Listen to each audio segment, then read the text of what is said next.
¿Nadie? Profe, recuerdo que una de las cuatro era planificar. Sí, muy bien.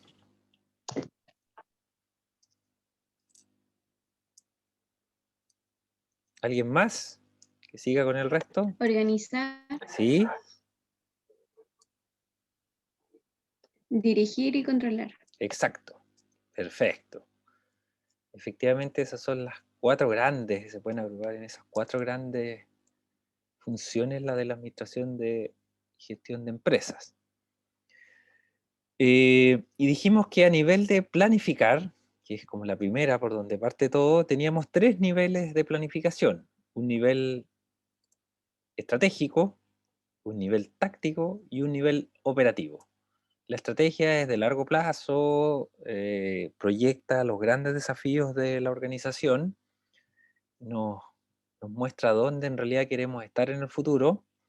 Lo táctico en realidad es cómo bajamos eso a la práctica, son como planes de mediano plazo o acciones de mediano plazo, y la planificación operativa es la de la que está dentro del plazo de un año, y que es todo lo que yo voy a hacer en el año específico.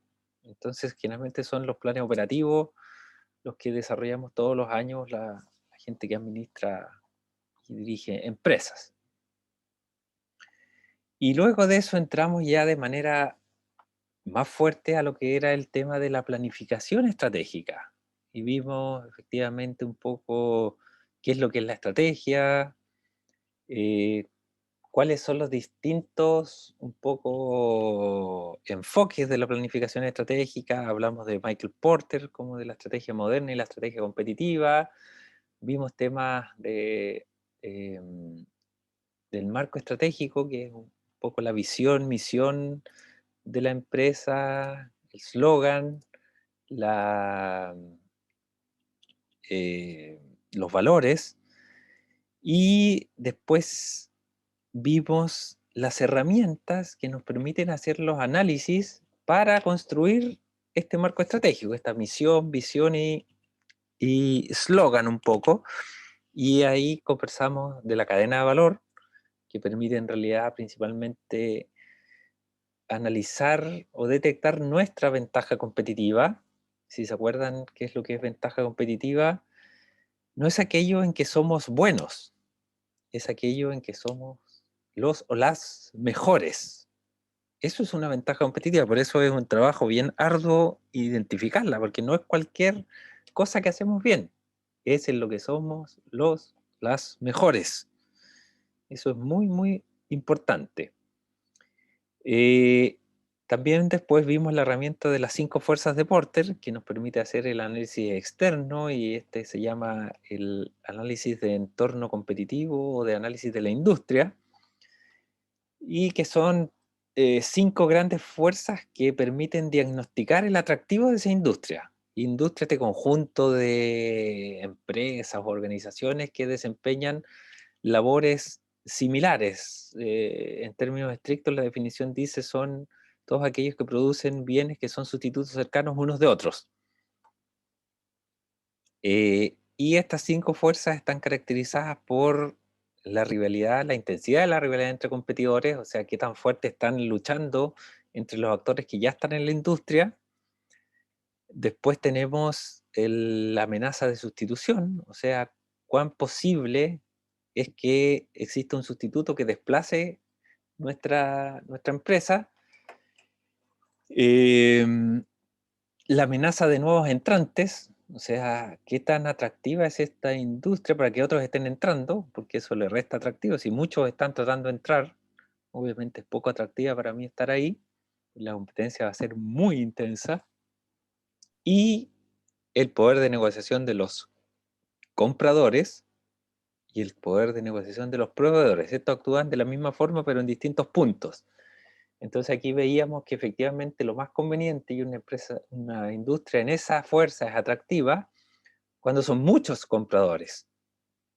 Y cuando es uno o muy pocos, eso termina siendo desventajoso porque tiene todo el control. tiene todo el poder, ¿se fijan? Ah, alguien me está preguntando si estoy compartiendo pantalla. No, porque no estoy proyectando todavía nada. Ah, Ya. ya, Estamos disculpe. no, no te preocupes, estamos repasando la clase anterior. Y en los clientes es lo mismo, o sea, perdón, en los proveedores es lo mismo. Si hay un solo proveedor, él tiene todo el poder. En cambio, si son muchos y está muy atomizado esto, mientras más mejor, más atractivo desde ese punto de vista. Este análisis es muy útil efectivamente para identificar las dinámicas del mercado en el cual queremos nosotros insertarnos. Y después vimos una herramienta adicional que es para análisis externo que se llama PEST. Y como yo les decía, le han puesto un montón de letras más. Algunos le dicen PESTE, PESTA, porque esto permite analizar los diversos niveles en términos de analizar los factores políticos, los factores organizacionales, los factores de mercado, los factores... Y uno le va poniendo todos aquellos, la A significaría los factores ambientales, y uno va analizando por cada uno de esos ítems cómo está estructurado el mercado. Y eso también nos permite hacernos una idea bastante completa de la situación las situaciones o las dinámicas competitivas que identificamos en ese mercado. ¿Y esto por qué es importante? Primero porque nos permite construir nuestra marco estratégico, nuestra visión, así proyectarnos hacia el futuro y este sueño que tenemos, qué es lo que queremos llegar a ser, construir nuestra misión en términos de lo concreto, lo que somos, lo que hacemos, cómo lo hacemos y con qué ventajas competitivas que van a salir de la cadena de valor. Y el slogan, que ya es una creación más de diseño, que es aquello que sintetiza en una sola frase, muy breve, cuál es el quehacer de esta empresa o organización y permite comunicarlo muy fácil hacia adentro y hacia afuera, cosa que todos entiendan rápidamente qué es lo que hacemos o eh, eh, cuál es el corazón de la organización. Con estos análisis permite hacer eso y bueno, un tema re importante que mencionamos la vez pasada también en términos de estrategia, que Porter planteaba que existen 3 estrategias genéricas y no hay más, y por lo tanto uno tiene que tomar posición respecto de una de ellas, porque mezclarlas en realidad es la ruina. Entonces él plantea que hay una de estas estrategias es el liderazgo en costos, o sea, aquellos que ofrecen los precios más bajos o las mejores relaciones precio-calidad. La otra es la estrategia de diferenciación, ofrecer un producto que tiene atributos distintos y por eso el cliente está dispuesto a pagar un mayor valor. Y la otra, que es la más difícil, es la estrategia de nicho. Es entrar a un mercado que es lo suficientemente grande para que yo esté ahí, pero lo suficientemente pequeño para que no haya más competidores. Esas son las 3 grandes estrategias genéricas que plantea Michael Porter.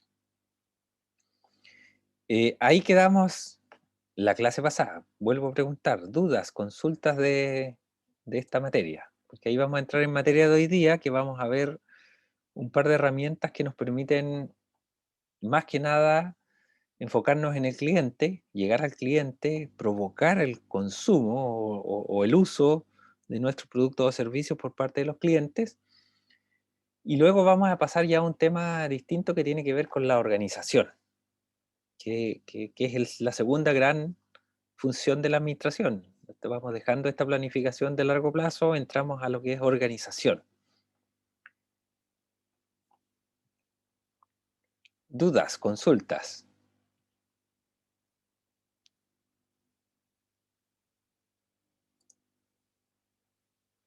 ¿Ninguna? Ahora les voy a compartir pantalla. Aquí quedamos la clase pasada, digamos. Vimos este aspecto, este era el análisis PEST, político, económico, social y tecnológico. Puede tener una A después, ambientales. Le pueden agregar distintos factores a este análisis. Eso aquí quedamos la clase pasada, digamos. Entonces hoy día, efectivamente, vamos a ver estas herramientas complementarias que son de mensaje y de producto, eh, y que permiten, como yo les decía, tratar de llegar a la mente del usuario o cliente en términos de el quehacer. Entonces la primera, y los que están en proyectos ya la vimos en proyectos, pero nunca está de más un repaso o un reforzamiento, que es esta herramienta que se llama el posicionamiento vincular. El autor de esto es Leonardo Cadén, y lo que él plantea desde el ámbito de la psicología es que este enfoque nos permite darle coherencia al mensaje de marca, al mensaje de empresa, porque él dice, parte del siguiente razonamiento: todos tenemos un yo aspiracional, que es mejor que uno mismo, que nuestro yo real. ¿Se fijan? Todos aspiramos a hacer algo superior a lo que somos. Y en función de nuestro perfil, un poco de ese tema, son distintos los vínculos o ese ser, ese ser al cual yo aspiro. Entonces, por ejemplo, y para entenderlo bien, el vínculo más importante en este sentido es el simbologista. El simbologista es aquella persona que lo que busca es ser distinto al resto, ser distinto y ser mejor que el resto por alguna razón, por algún factor. Entonces estos son los típicos que muy preocupados de las marcas, del estatus que dan ciertos objetos, del prestigio, del poder, eh, de ser referente de algún tema. Entonces el simbologista busca eso. Y las marcas apelan a eso con los simbologistas, o sea, marcas de este sentido nosotros tenemos, bueno, en automóviles, claramente Rolls-Royce es una marca simbologista. En ropa hay muchas marcas simbologistas en vestuario. Eh, Gucci, ¿Perdón? no, no, no, Gucci, Praga, esas cosas. También, sí, exacto. Todo ese tipo de marcas son simbologistas, son absolutamente simbologistas. Entonces, desde ese punto de vista apelamos al simbologista, al que busca diferenciarse, ser distinto y ser mejor. Después está el vínculo comunitario, que son las personas que buscan estos valores como de conjunto, de comunidad, de familia, de tradiciones, de los equipos de fútbol, por ejemplo. Todas esas cosas invitan al vínculo comunitario. Somos todos de este mismo grupo, pertenecemos a este mismo grupo. Entonces hay marcas que apelan a eso. Siempre los ejemplos mejores en este sentido normalmente tienen que ver con la selección chilena. Cuando juega la selección chilena hay un montón de marcas que empiezan a tratar de usar este vínculo, que es todos con la roja, somos todos la roja, CCU usa eso, Coca-Cola usa eso en tiempos de clasificatorias para el Mundial, de distintas condiciones de la selección chilena en aquello, se lo usa para apelar a este vínculo, al vínculo comunitario. Perdón. Después está el racionalista. Este es súper, el que busca siempre la mejor relación calidad-precio. Siempre está preocupado por la economía, por que sea el más barato, que tenga la mejor funcionalidad. Es absolutamente racional. Los otros tres son absolutamente pasionales de alguna manera. Apelan a otras cosas, no a la racionalidad. En cambio aquí sí, efectivamente este está muy guiado por los racionalistas. Normalmente en las personas es difícil apelar al racionalista, pero las empresas son 100% racionalistas. O sea, yo siempre que voy a trabajar como clientes que sean empresas, en realidad el vínculo que voy a utilizar y al que voy a apelar es el racionalista. Y después está este materno filial, que a lo que apela es este sentir de ser mejor padre o mejor madre, ser mejores mejores padres, darle lo mejor a nuestros hijos. Entonces las marcas que venden obviamente productos de bebé o productos para niños siempre están apelando a este vínculo. ¿Y por qué? ¿Cómo funciona esto? O sea, yo al comprar ese producto siento que estoy siendo mejor padre o madre. ¿Se fijan? Lo mismo el comunitario, el simbologista y el racionalista. Me acerco por la vía de ese consumo o de ese uso, me acerco a mi ser ideal. Así funciona el posicionamiento vincular, esta herramienta. Entonces aquí un ejemplo. Profe, tengo una ¿Sí? consulta. Sí, dime. Con respecto a eso materno-filial, por ejemplo, ahí podríamos incluir la educación, por lo menos el caso acá en Chile, Sin que, duda.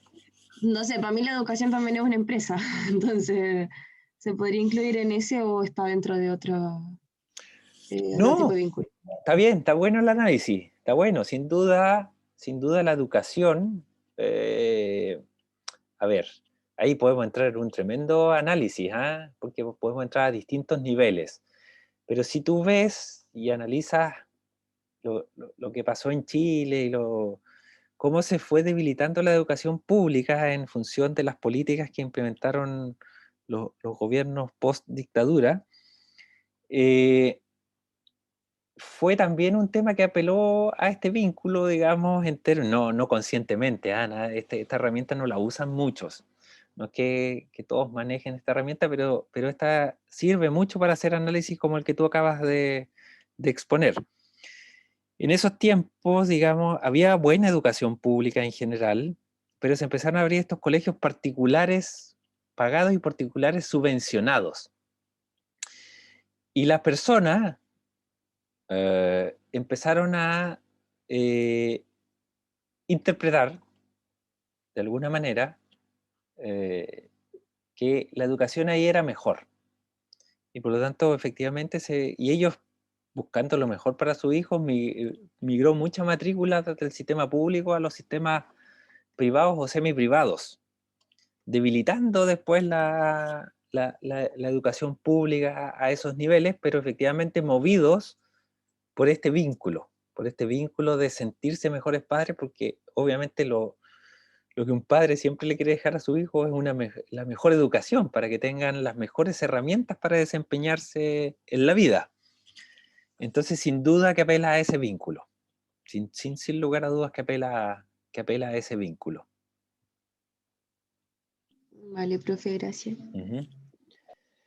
Un ejemplo más sencillo, ese ejemplo está muy bueno, está muy bueno, no lo había visto así que lo vamos a tomar para futuras clases.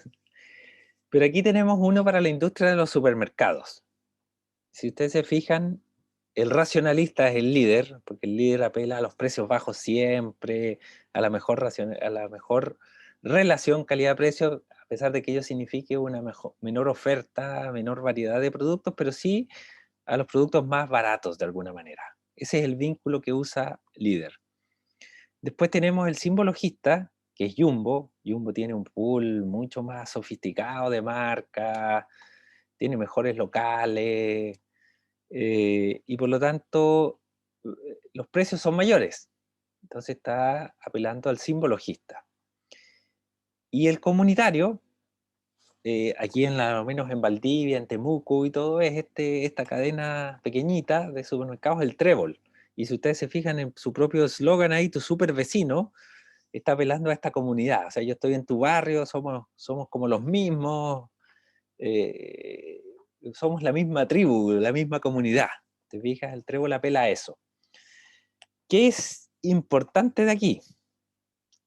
El uso del vínculo. O sea, si ustedes, por ejemplo, quisieran entrar a la industria de los supermercados aquí en Valdivia, les queda el vínculo materno-filial porque los otros están ocupados. Y es difícil tener un supermercado apelando al vínculo materno o paterno-filial. Es muy difícil, porque es muy restringido el pool de productos. No podríamos tener un pool tan amplio. Entonces, y meterse en otro es súper difícil. Es súper difícil. Profe, ¿Sí? por ejemplo, ¿Se podría como meter uno en un negocio materno filial con la relación que tienen con sus mascotas? Con las mascotas Sí, de pues, las personas. también, efectivamente, estas tiendas por eso son tan exitosas hoy día estas tiendas de mascotas, po. Y ha ido súper bien porque finalmente la gente hoy día, las mascotas son casi sus hijos. Ese es más o menos el nivel de relación hoy día del ser humano urbano, no el rural, el ser humano urbano, la mascota pasaba a ser casi un hijo, casi un hijo. Efectivamente, está bueno ese análisis. Mostrándoles, ¿sí? Dime. ¿Por qué hace la distinción entre urbano y rural? Porque en el mundo rural la relación con la mascota todavía no es tan, tan No como es tan cercana a un fuerte. ser humano, porque la vida en el campo está más cercana a la lógica natural, de los ciclos naturales, del, se aceptan todas estas lógicas de la muerte más fácilmente, ¿te fijas? Porque es parte del ciclo. En la urbanidad ya eso está bastante distorsionado en términos de cómo se ve el mundo. Además, en el ámbito rural, así para ¿Mm? complementar un poco, se utilizan los perros más que nada para el trabajo. Sí, pues además, efectivamente, los perros son parte del compañero de trabajo, sin duda, sin Profe, duda, sin duda. ¿Sí? yo tengo una duda. Por ejemplo, la cadena, o sea, el TIT caería dentro de la valoración racionalista. No sé, yo tengo mis Porque igual dudas. ofrece productos locales, entonces, o sea, Pues como el distintos. TIT yo creo que Entonces, trató de explotar el vínculo comunitario, ¿ah? Está aquí, sí, se pelea con el trébol. sí, porque, Yo siento más, yo creo que entra más al comunitario que al racionalista. claro, lo digo porque tiene productos de buenos precios, pero así igual tiene exclusivo, o sea, como tiene ciertos productos que no venden en otros lugares. Sí, pues, Entonces, sí, pero a mí o sea, el TIT, como es más nuevo, no lo tenía tan presente en el análisis, pero me da la impresión que ellos tratan de explotar el comunitario. Lo que pasa es que en el ejemplo eh, ustedes saben que hoy día líder es de Walmart, que es una cadena internacional de supermercados, muy grande y con la estrategia de los bajos precios. Walmart partió en Estados Unidos y en los años 90, los hermanos Ibáñez vieron esta empresa y su estrategia y instalaron en Chile, crearon esta empresa líder. Los supermercados líder eran de los Ibáñez. Y lo hicieron crecer, crecer, crecer con esta estrategia, con la misma estrategia que Walmart en el mundo. Y por muchos años, con esa estrategia, los hermanos Ibáñez, el grupo económico perdieron plata. Pero a lo que ellos apostaban era que dada la estrategia de expansión de Walmart, en algún momento iban a llegar a Chile. Y cuando Walmart se fijó en Chile y vino a hacer el análisis, miró esto y dijo, chuata, en Chile ya hay alguien que explota este vínculo de la racionalidad. Ya explota los precios bajos siempre, las mejores ofertas, Y digo, estamos liquidados porque no podemos entrar a competir con ellos porque ya nos tienen ganado el nicho. Ellos están de antes aquí. Por lo tanto, Walmart tuvo que comprarle a Líder. Y ahí hicieron una utilidad gigantesca. Gigantesca, pero se fijan, se hicieron de un vínculo, fueron los primeros, se lo hicieron en todo Chile, o sea, ellos tuvieron una red de supermercados en todo Chile y cuando llegó Walmart y dijo, me tienen ocupado el vínculo, no me queda otra que negociar con ellos y comprarle la cadena de supermercados. Y la marca, porque la marca ya estaba posicionada. ¿Se entiende?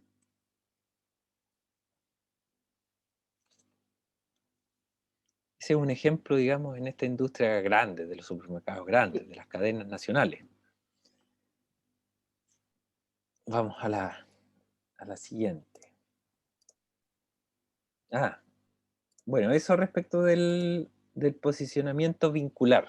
Es una herramienta súper útil, súper útil cuando ustedes la conocen y la manejan bien. Es muy, muy útil. La otra herramienta que vamos a ver es el modelo de jerarquía de valor. Esto es cómo construyo el mensaje al cliente y cómo construyo lo que llamamos nosotros las propuestas de valor a los usuarios o clientes y cómo diseño o determino los atributos del producto o servicio.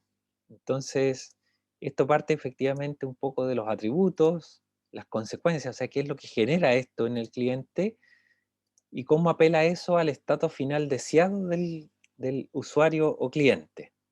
Aquí esto no es tan explícito, pero en un ejemplo se puede ver mejor. Aquí estamos a la izquierda en lo que sería el estado final deseado.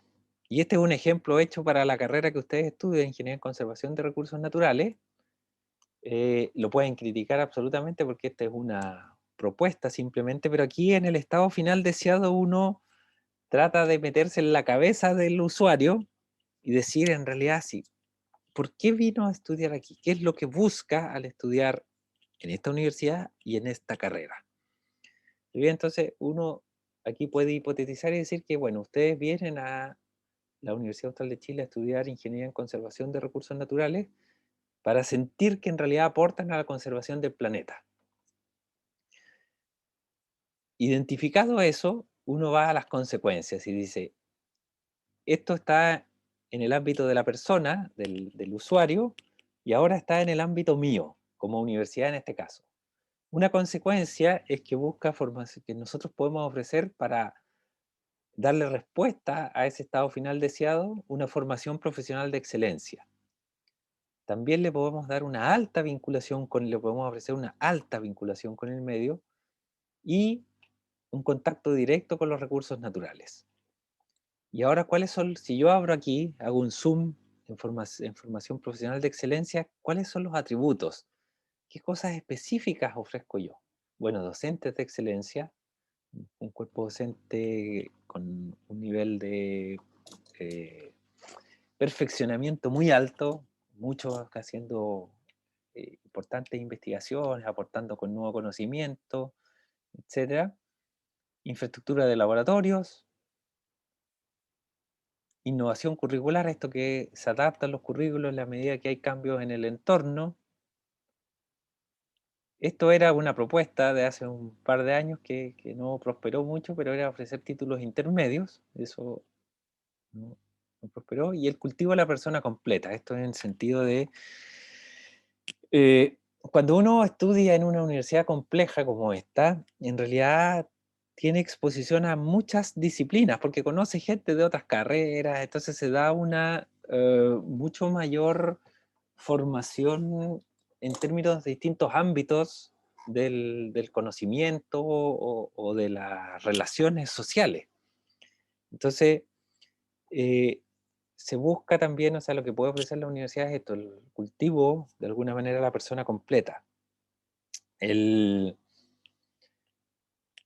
Digamos, el leitmotiv que tenía nuestro rector fundador, Eduardo Morales Miranda, era sin duda sin duda este fue un factor tremendo en la creación de la Universidad Austral de Chile, porque él lo que quería efectivamente era tener una universidad que formara personas, no solo profesionales.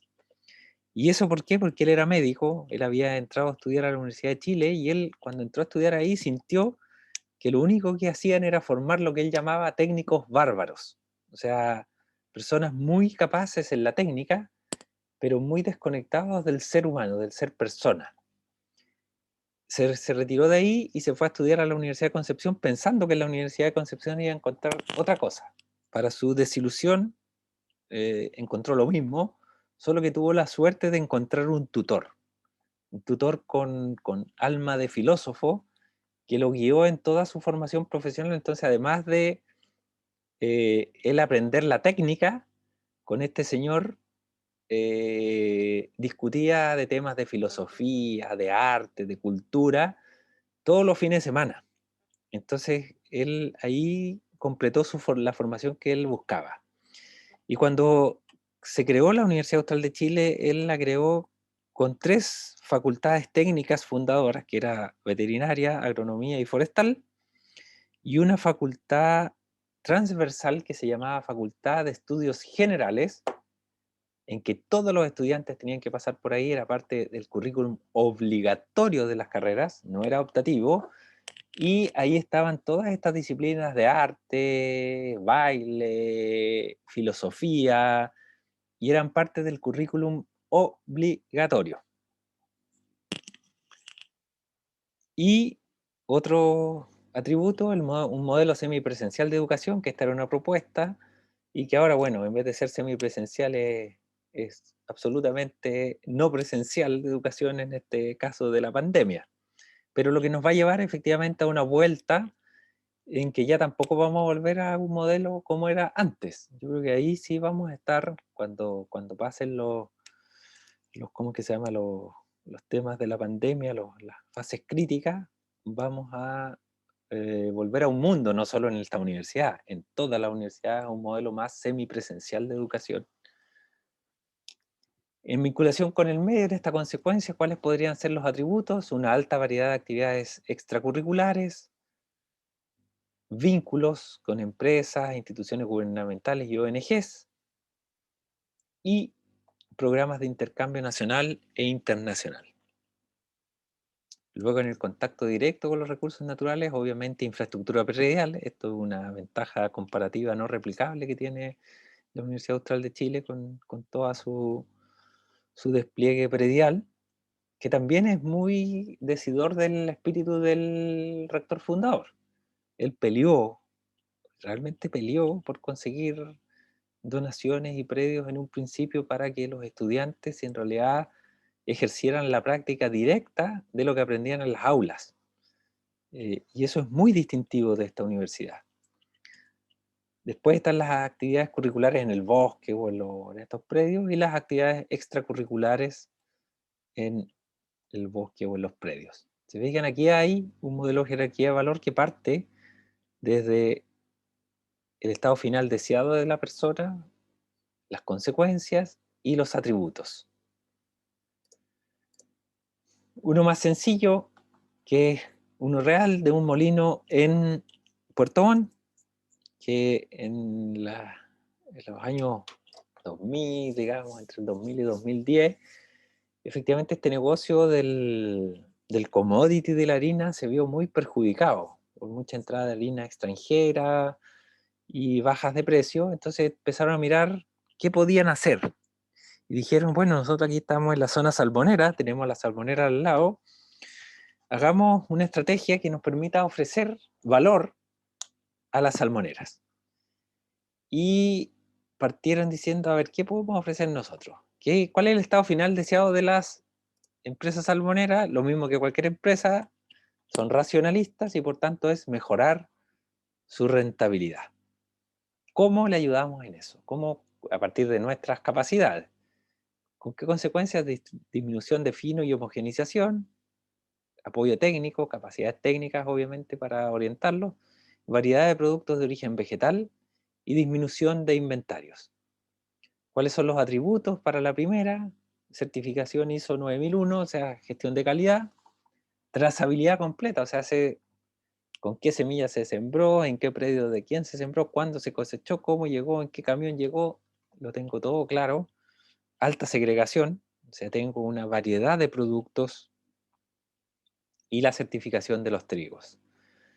Después, desde el apoyo técnico, bueno, tenemos 10 años de experiencia, sabemos lo que hacemos, conocemos muy bien los productos que nosotros hacemos, y laboratorios especializados. Variedad de productos de origen vegetal, bueno, además de trigo, lupino, que aporta proteína.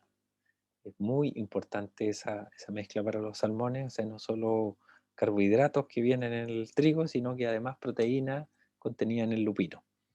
Y cercanía geográfica, bueno, disminución de inventarios por nuestra cercanía geográfica, disponibilidad de camiones y despacho en 48 horas. Eso es extraordinario para mejorar la rentabilidad de una empresa, porque la cantidad de recursos que uno inmoviliza en bodegaje para mantener stock es gigantesco, y si puedo desinmovilizarlo, aumenta la eficiencia en el uso de los recursos de la empresa, pero de una manera extraordinaria. Entonces, si se fijan, con esta herramienta, ustedes, además de la propuesta de valor, que le están diciendo, bueno, nosotros aportamos a crearle más valor a ustedes, mejorando su rentabilidad. Además, diséñame los atributos de mi producto. O sea, yo tengo que tener un producto certificado, con trazabilidad completa, con alta segregación, la experiencia que nosotros tenemos, los laboratorios especializados, el lupino dentro de las mezclas vegetales, y la cercanía geográfica, la disponibilidad de camiones y el despacho en 48 horas o menos. ¿Se entiende? ¿Dudas, consultas de este modelo que, como les digo, permite dos cosas: construir las propuestas de valor y, además, estructurar los atributos del producto o servicio?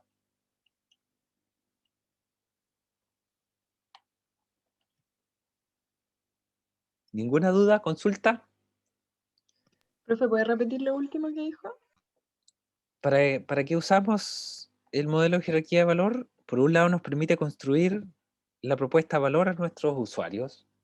Y en segundo término, cuando vemos la línea de atributos, el nivel de atributos nos permite diseñar nuestro producto o servicio, porque ahí está todo lo que tiene que contener ese producto o servicio. ¿Se fijan? Porque con eso yo honro la promesa que le estoy haciendo al cliente, porque aquí yo le estoy prometiendo esto. Yo estoy diciendo, bueno, usted quiere mejorar su rentabilidad, yo le ofrezco productos y servicios, porque esta es una mezcla entre producto y servicio, que le va a mejorar su rentabilidad. Y yo esa promesa no la puedo traicionar, porque si no, mis clientes después no quieren saber nada conmigo. Ya, profe. Ujú.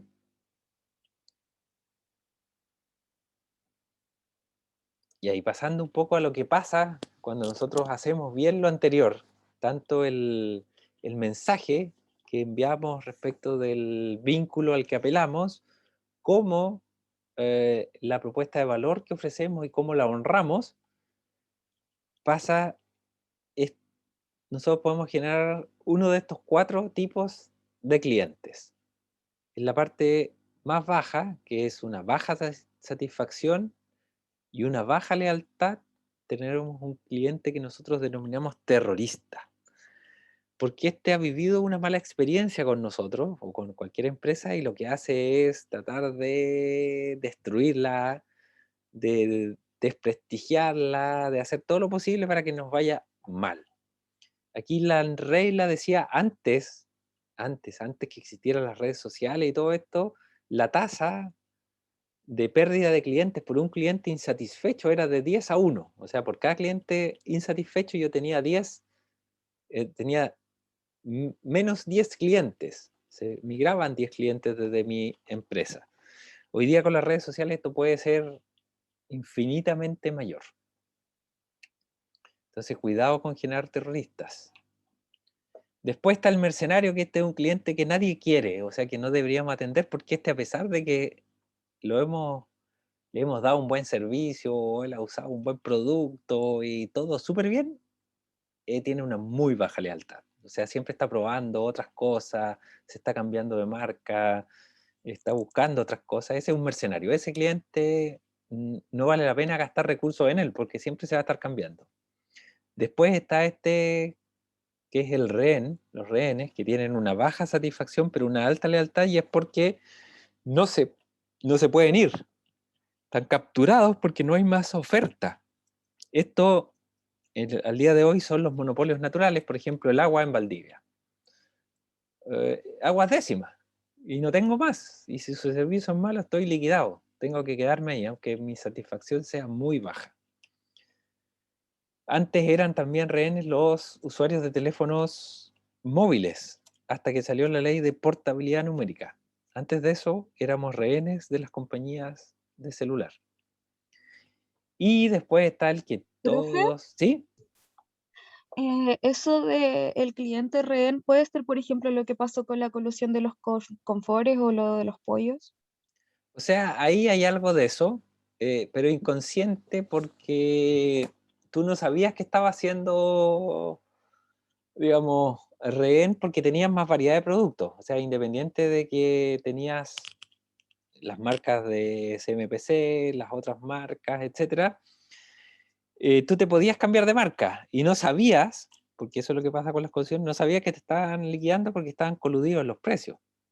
Pero efectivamente ahí no hay un rehén. El rehén es el que no tiene alternativa. Aquí tú conscientemente tenías alternativa, solo que por detrás te estaban liquidando.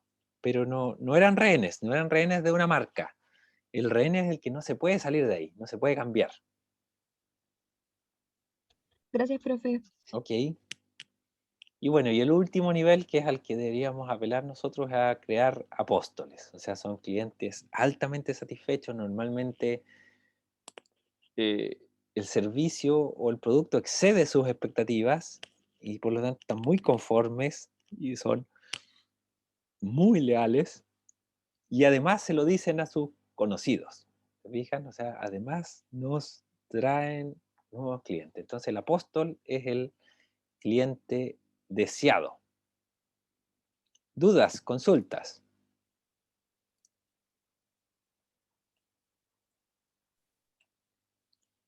Yo no Sí. tengo dudas ni consultas, pero me lo imaginé todo así como, como tipos de restaurantes. No sé por qué, pero eso. ¿Ya? ¿Ya?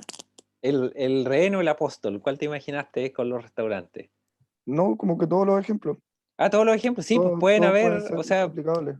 son aplicadas, sí, sin duda, sin duda, sin duda que hay ejemplos de cada uno en ello. El rehén quizás es el menos posible porque hay amplia variedad, pero los otros tres, sin duda que la industria de los restaurantes es un buen ejemplo para buscarlos. Ya, si no hay más dudas de esto es lo que cierra un poco la etapa de lo que es planificación estratégica, esta planificación de largo plazo. Y ya, bueno, eso ya sabemos en qué asignatura estamos. Vamos a organizar esta empresa. Entonces, el tema de la planeación es cómo lo organizamos, es en función de esta necesidad, o sea, la necesidad de separar unidades físicas o unidades funcionales de la organización, y está el dilema, esta es toda la organización. Digan, aquí está todo, mesas, sillas, personas, computadores, autos, máquinas, todo un pupurrí. ¿Cómo lo organizo para que funcione? Y aquí el primer dilema es centralizar la responsabilidad o descentralizar. ¿Doy autonomía o concentro todas las decisiones en una sola cabeza? Entonces, ¿cuáles son los considerandos a este respecto? Primero, es cómo ese montón de recursos, distintos tipos de recursos y personas, los divido dándole tanto asignación de actividades y funciones como responsabilidades, para que tengan algún compromiso con aquello. Y luego es cómo se coordinan entre ellas. Cómo esto que yo he dicho, ya tú vas a ser el jefe de producción y tu responsabilidad es mantener una producción alta y eficiente, tú eres el jefe de administración o de contabilidad, tu labor es mantener los registros y soportar todos los registros contables, los requerimientos de los órganos externos como el Servicio de Impuestos Internos respecto de esta información, etcétera, etcétera. ¿Cómo se coordinan? Esa es la otra parte que tiene que tener muy presente la organización, la manera de organizar. Y obviamente lo anterior lo que debe permitir es un adecuado control. ¿Recuerdan? Nosotros decíamos que las funciones de la administración: planificar, organizar, dirigir y controlar. Una vez que organizo esto, tengo que organizarlo de tal manera que además esta última función del control, que no es un control punitivo, es un control correctivo, o sea, veamos qué está pasando, por qué nos desviamos, corrijamos esta desviación, es necesario tenerla en cuenta cuando diseñamos la organización. ¿Se fijan? Aquí está todo el ciclo, desde que tenemos el conjunto de recursos, cómo asignamos funciones, atribuciones y responsabilidades, y luego cómo se coordinan entre ellas. Y bueno, aquí un tema muy importante es que en la perspectiva moderna de administración o gestión de empresas no es posible desvincular el concepto de planificación con el concepto de control. porque es un ciclo virtuoso esta retroalimentación. El control retroalimenta la planificación y la planificación mejora el proceso y así estamos en un loop virtuoso. Bueno, esto ya en algún momento se lo había dicho. Recordemos que una organización en realidad son personas y recursos en un todo. Y eso ya también se los dije. Cómo coordinamos y cómo hacemos que cómo estas distintas partes funcionen adecuadamente. Y esta es una definición, así la típica definición de libro, respecto a la planeación de la organización, que dice que es el proceso mediante el cual se agrupan lógicamente las actividades, se delinea la autoridad y la responsabilidad y se establecen relaciones de trabajo que facilitarán tanto a la compañía como a los empleados lograr sus objetivos mutuos. Cosas importantes que ustedes deben saber aquí es que obviamente esto de delimitar la autoridad y la responsabilidad, esto es un resumen, o sea, la planeación de la organización permite agrupar las actividades, delinear autoridad y responsabilidad y establecer relaciones de trabajo. Esto de la responsabilidad es muy importante porque ustedes deben saber que los cargos altos valen, o sea, se les pagan altos sueldos, no tanto por la cantidad de trabajo que tienen, sino por la responsabilidad que detentan. O sea, la responsabilidad que tienen en la organización. Un gerente general gana mucho, tiene harta pega, pero sobre todo por la responsabilidad. En él recae cualquier demanda, cualquier falla en el proceso de responsabilidad de él, y por lo tanto la responsabilidad asigna sin duda recursos a ese cargo. Y todo esto, que es lo que se hace cuando organizamos, planeamos la organización, facilita tanto a la empresa o compañía y a los empleados o colaboradores el logro de los objetivos comunes. Desde el punto de vista de la agrupación de actividades, hay distintos enfoques. Aquí tenemos un enfoque funcional, un enfoque por producto y un enfoque geográfico. Eso a rasgos genéricos. Estos son los tres grandes grupos, pero después, si uno los va abriendo, aquí hay un montón de subgrupos de enfoques para la agrupación de actividades. Respecto del primero, la agrupación funcional, esto es un poco para generar los organigramas de trabajo. En esto las empresas se organizan según sus funciones, obviamente. La producción, el marketing, la distribución, la logística, las ventas, la postventa, etc. Por lo general aquí el control es centralizado, o sea, está arriba hay un gerente y de él dependen todas las otras unidades o áreas funcionales. En ese caso, como es centralizado, obviamente la información sube y las decisiones se toman ahí arriba, se toman en ese nivel. Aquí hay un ejemplo muy sencillo, muy sencillo, es para que lo entiendan. Tenemos obviamente lo que yo les decía, el gerente general, un gerente de producción, porque esta es la función producción, un gerente de finanzas, la función finanzas y un gerente de ventas.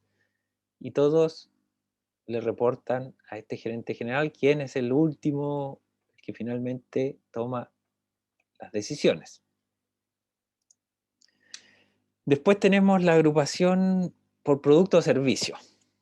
Aquí en vez de función es producto o servicio. Esta se usa sobre todo cuando hay una alta especialización, entonces va a tener productos veterinarios, productos agrícolas, productos para humanos, etcétera. Empresas así como Bayer, estas grandes químicas, están organizadas principalmente por productos o servicios. Las responsabilidades son fijas en términos de producto, o sea, dentro del producto tenemos toda la organización, tenemos un gerente de producto, un gerente de producción de ese producto, un gerente de finanzas o un subgerente, entonces las lógicas se dan dentro de ese espacio. Y la coordinación es más efectiva, digamos, de las actividades relacionadas con productos o grupos de productos, o sea, bajo esto dentro de este producto o servicio está todo muy bien coordinado. O sea, ahí adentro tenemos producción, venta, distribución, postventa, etc. Aquí un ejemplo, tenemos obviamente iguales más o menos centralizados, la dirección arriba, una división farmacéutica que tiene además analgésicos, antibióticos, jarabes, una división veterinaria, vacunas y medicamentos, y una división química, pigmentos, fosfatos, insecticidas. Entonces aquí estamos por producto o servicio. Y la última de estas agrupaciones, genéricas, la geográfica, algunos le llaman también regional, es muy común en los equipos de venta, efectivamente, porque tienen distribuidas las áreas. Entonces se distribuyen geográficamente. Las responsabilidades, de nuevo, lo mismo que en productos o servicios, se distribuyen a nivel de área geográfica. Aquí tenemos, en el área geográfica tanto, tenemos todo. Y la responsabilidad gerencial o del gerente abarca todas las funciones y todos los productos en una región geográfica particular. ¿Se fija? Entonces, zona centro-sur. Un gerente de la zona centro-sur y tiene la responsabilidad de todo ahí. La producción, la distribución, la venta. Y la mejor coordinación, igual que en el producto o servicio, se da aquí dentro del ámbito geográfico. Aquí tenemos el organigrama, la división operaciones, zona centro, Agencia de Santiago y Agencia Valparaíso, zona sur, Agencia Concepción y Agencia Valdivia, y zona norte, Antofagasta y La Serena. ¿Se fijan? Aquí es una distribución geográfica. Ahora, importante decir que cuando uno hace el organigrama de su organización, no es puro. Tenemos algunos niveles que están organizados por funciones, otro nivel puede estar organizado por producto y otro por ámbito geográfico. Entonces, los organigramas reales no son una agrupación de actividades puras, sino que es una agrupación de actividades en distintos ámbitos. Puede ser funcional, producto, geográfico, servicio, finanzas, etc. Entonces, por eso aquí ustedes existen más enfoques, algunos por clientela, por procesos, por proyectos, matriciales, redes.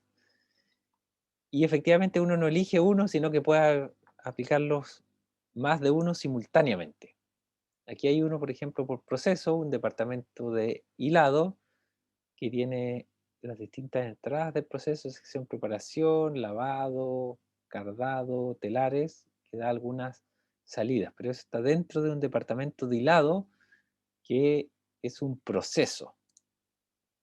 Aquí tienen uno general más grande de una empresa X.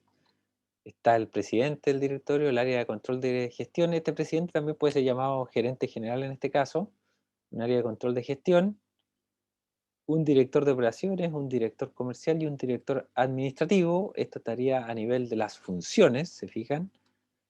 Un siguiente nivel que dice superintendente de motores, superintendente de cambios, superintendente de herramientas, que es una agrupación por productos. Dentro de estos, cada uno tiene un gerente de fabricación y un gerente de mantenimiento por funciones. Y estos, a su vez, dentro hay un supervisor de fabricación, un supervisor de montaje y un supervisor de acabado. Y esta es una agrupación por proceso. Los organigramas tradicionales son esto, un conjugado de distintos tipos de agrupación para los distintos niveles.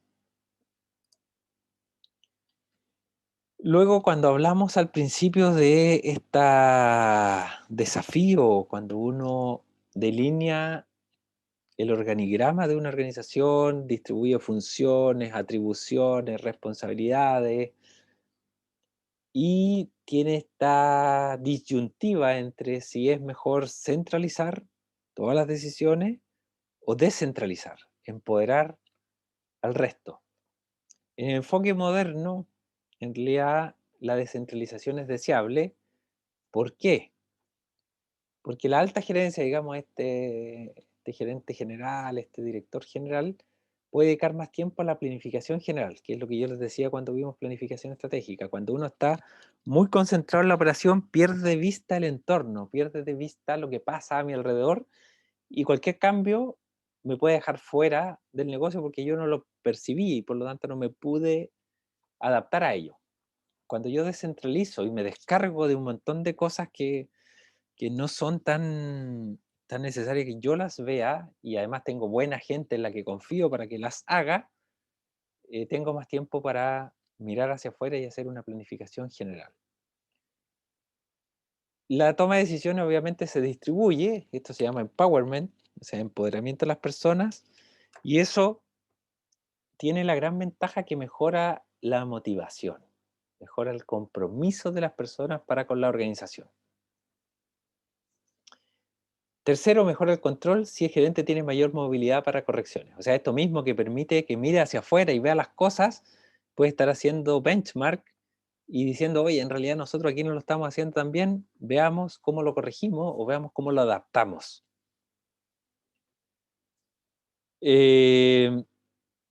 Los gerentes generales también tienen más motivación porque les permite mirar estas otras variables que responden al performance de él como administrador o como gestor. Y por lo tanto, también están más motivados cuando el tema es un poco más descentralizado. O sea, él no delega todo, pero sí aquellos temas que son delegables. Y obviamente lo mismo de antes, puede estar más enfocado en estar mirando muchos temas, entre ellos, importantes, los costos internos y externos. Esas son, la sexta es como, esto es muy importante, que cuando yo empodero a la gente, además actúa como un programa, obviamente no declarado, de entrenamiento, capacitación de personas para cargos de nivel superior. Porque yo le doy responsabilidad a alguien, veo cómo actúa, cómo toma decisiones, cómo lo hace, y si va bien, incluso es candidato a tener una posición más alta. Si le va mal, sabemos que ese es su nivel de competencia, no puede llegar más arriba.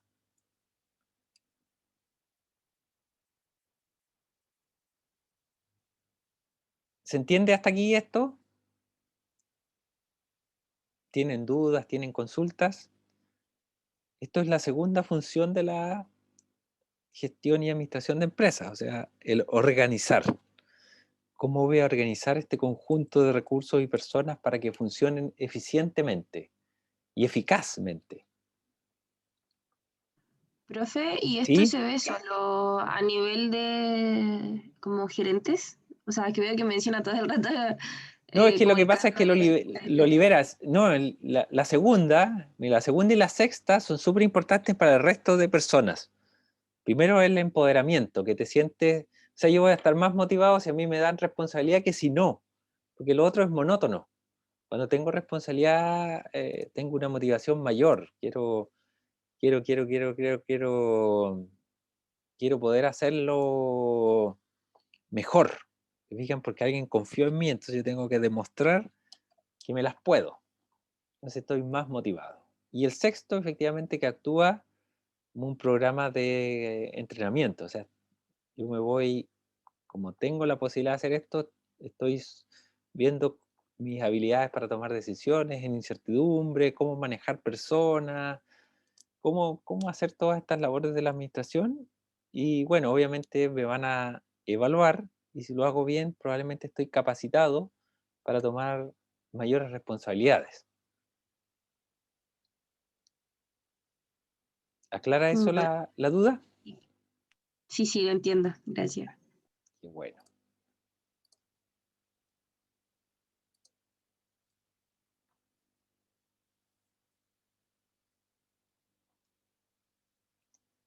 No hay más dudas de esto porque vamos a entrar en otro modelo. Esto principalmente es como cultura general, porque es un modelo que se desarrolló hace mucho tiempo, pero que tuvo poca acogida, a pesar de que es muy bueno en términos de la lógica de cómo entender una organización, pero hoy día está empezando a tomar vuelo, digamos, está empezando a a ser considerado, y sobre todo en estas empresas como más, más modernas en términos de cómo hacen las cosas, de cómo son más inclusivos, etc. Este modelo que se llama el modelo de sistema viable de Stafford Beer. Este señor Stafford Beer diseñó este modelo de organización un poco mirando el sistema nervioso de los animales, principalmente del ser humano, y cómo funcionaba dada la virtuosidad de este sistema. O sea, el sistema animal y humano, ¿no? En términos del sistema nervioso central es muy increíble. Cómo controla, cómo coordina las distintas actividades para que todo funcione bien en función de mantener un sistema viable y sano. Por eso se llama sistema viable. Y está basado en las leyes de la cibernética, que primero lo que dice es que la variedad se controla con variedad. O sea, la variedad del sistema controlador debe ser igual o mayor a la del sistema controlado. Esto quiere decir que si yo tengo 20 empleados o 20 colaboradores con 20 funciones distintas, yo debería tener 20 supervisores, lo que es inviable y que es muy caro. Entonces, ¿cuáles son las alternativas desde el punto de vista de la cibernética? Es amplificar la variedad del sistema controlador, por un lado, o reducir la variedad del sistema controlado. Obviamente, el camino aquí es reducir la variedad del sistema controlado. ¿Cómo? Delimitando funciones, responsabilidades y atribuciones.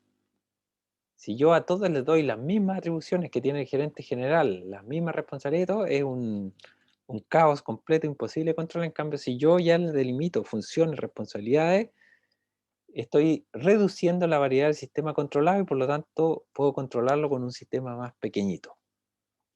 Esto se originó, como ya les decía, del estudio del sistema nervioso y de los seres vivos animales. Y esto obviamente implica dividirlo en subsistemas, que son análogos a los sistemas del cuerpo, por decirlo así. El sistema 1 es como los que hacen la operación, se fijan, los músculos y los órganos, los que hacen algo, que desempeñan actividades básicas del sistema y por lo tanto es la operación, las áreas de operación. El sistema 2 es como el sistema nervioso simpático que monitorea estos órganos y músculos y vela por su funcionamiento estable. Entonces son las labores de apoyo y servicio. El sistema 3 es un poco la base del cerebro, supervisa todo el sistema complejo de músculos, órganos y optimiza ese ambiente interno. Y esta es basado como en la función de control. El sistema 4 es el cerebro medio, es la conexión, ya esto está mirando hacia afuera, la conexión al mundo exterior, y por lo tanto es como el área de planificación futura, planificación estratégica, proyecciones, predicciones, y es como el estudio de entorno y de futuro. Y el sistema 5, ya el superior, funciones superiores del cerebro, formulación de decisiones y políticas, y de identidad, diseño de políticas. Aquí el esquemita es cómo se vinculan, se fijan. Tenemos en azul la operación, los músculos y órganos, las que hacen trabajo, actividades primarias. La M en verde, que es el metasistema, el sistema nervioso y el cerebro, que aseguran que esta operación sea integrada y armónica y viable. Es mantener obviamente la integridad del sistema, eso es lo que busca el metasistema, y el ambiente, esto es lo que está afuera, todo lo que es del mundo exterior que tiene relevancia con el sistema bajo análisis, eso es lo que lo afecta, el entorno que afecta al sistema. Y aquí ustedes ven, por los órganos, están ligados, este es el exterior, aquí están las funciones de nivel 5 y 4, las funciones de nivel 1, las de nivel 2 y 3. Este es un poco así, a grandes rasgos, como digo, esto hay que estudiar, podríamos hacer 3 o 4 clases del sistema viable de Stafford Beer. Pero mi idea no es que se lo sepan, es, como yo les decía, que entiendan que existe esta otra mirada, que además es muy potente en términos de análisis de empresas u organizaciones. De hecho, en la universidad este año lo usó la facultad, el año pasado. La Facultad de Medicina usó este modelo para autoanalizarse como facultad, cómo funcionaban. Entonces está empezando a tomar vuelo y probablemente ustedes cuando se desempeñen profesionalmente de repente lo van a encontrar por ahí. Entonces mi intención era dárselos a conocer, no quiero que sean expertos, pero sí que a lo menos conozcan que existe, de qué se trata y cómo a grandes rasgos funciona. Obviamente la operacionalización de este análisis requiere de más estudio. ¿Dudas? ¿Consultas?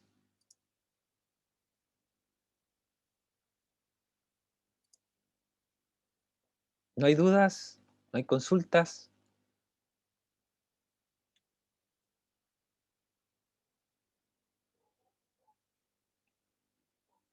¿Nada respecto de organización? Profe, a mí me quedó como una duda, en realidad. Me sorprendió en realidad un poco eso que dijo de los altos cargos, que al final como que se paga más por la responsabilidad que tienen. Sin Pero duda. eso siempre es así. Al menos yo lo llevo como a, no sé, al caso del sistema de salud. Por ejemplo, mi mamá es paramédico ¿Ya? y le pagan casi el sueldo mínimo, a ¿Ya? veces incluso un poco menos, para toda la ¿Ya? pega que hace, Sí, claro. sobre todo ahora en pandemia. Ujú. Y tiene la jefa al final de ella, que es una enfermera, hace, no sé, si podemos comparar el trabajo, mi mamá tiene que rellenar 400, 500 fichas de pacientes diarios Ujú. y la enfermera tiene que rellenar 3 fichas si es que, y le pagan como 6 veces el sueldo de mi mamá. Entonces uno dice, claro, injusto, y si uno dice igual responsabilidad, es como lo mismo, porque están trabajando ambas con vidas, o sea, la responsabilidad Ujú. es tremenda, pero claro, si yo lo pienso, ¿a quién van a demandar? Es más probable que tengan el nombre de la enfermera que la jefa, que de mi mamá, que es como, suena feo decirlo, pero es como una TENS más. Son muchos los paramédicos que hay en un hospital, en las clínicas, centros médicos. Ujú. Pero bueno, al final los sueldos, como dijo usted, se basan por la responsabilidad, como por si pasa algo malo, que en este caso la otra tipo de responsabilidad, que es como están con una vida.